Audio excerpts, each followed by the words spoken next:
My name is Alice Lesepen, founder Merigo Women Initiative. I come from Marsabit County, Samis constituency, Loglogo division. You know, normally we have a saying in our language that says when a cow sees a snake during the day, at night it is afraid of the belt. And already we have seen a snake during the day. That's like Turkana wind power. Because even right now, there are no conversations that were done. There is nothing that's going on between the community, and actually they are now using some small stipends like school fees, maybe scholarships, building some, even that's after long struggle. Even KENGEN is coming the same way, and it's also occupying a very big portion of land. I'm not sure in acreage, but it's also occupying a very big space of our grazing land.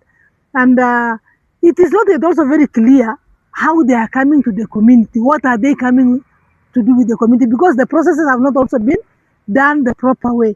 You know, if we could have just, maybe they could have come to the community, they have public participation, they have the prior informed consent, they do some agreements on how they can compensate the community after using their land, because this is a resource that is at the end supposed to be benefiting the communities living in that land. There are no proper measures, there are no proper ways, and that's why we are resisting up to today. It might go through in one way or the other, but it is not easy. It is not as easy as when the like Turkana wind power came, because when that one came, people are not informed. But right now, people are informed. Women are in the forefront saying no, and that's why we are pushing for community land registration, so that when they come, they just don't go to any other person. They can go through these committees, and then we can be able to negotiate now with them. You want to use our land? Yes, this part you can use it, and this is what we need when you use this land. This part, no, because it is for the grazing. This part, no, because it is for our spiritualities. And at the end of the day, when this land is being used the way they want to use it, we will lose so many things, because the resources are going to be very minimal. We will be fighting over the small resources. That's why it's creating conflict between the communities. The water sources are going to be disturbed. The grazing land is going to be, you know, like squeezed. And insecurity issues now come in. So, and at the end of the day, the destruction of environment is coming in. And once that environment is being destroyed, we will lose our rich land, the things that we are used to get from our land, like the herbal trees, where we have been getting our own medicinal, you know, herbs. We will be losing our wild fruits, because we also have wild fruits that we depend on.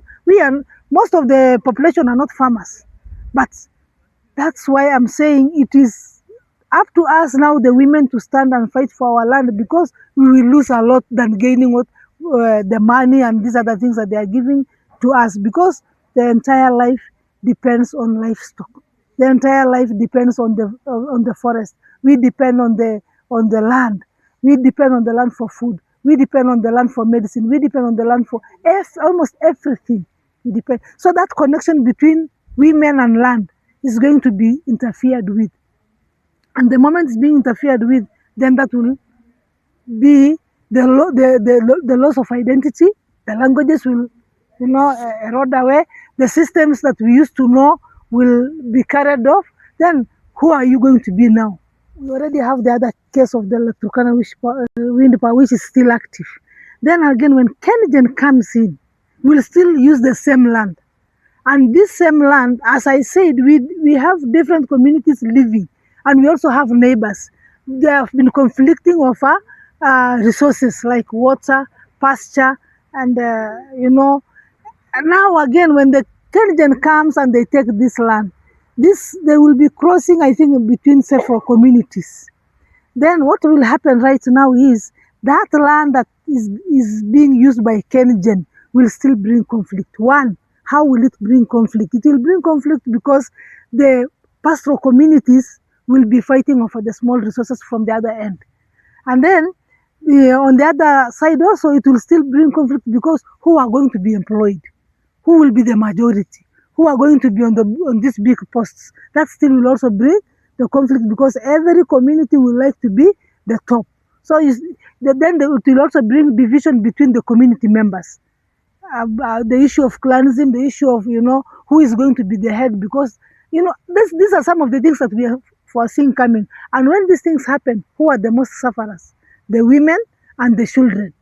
And the moment the women and the children suffer, then that means that community is almost dead.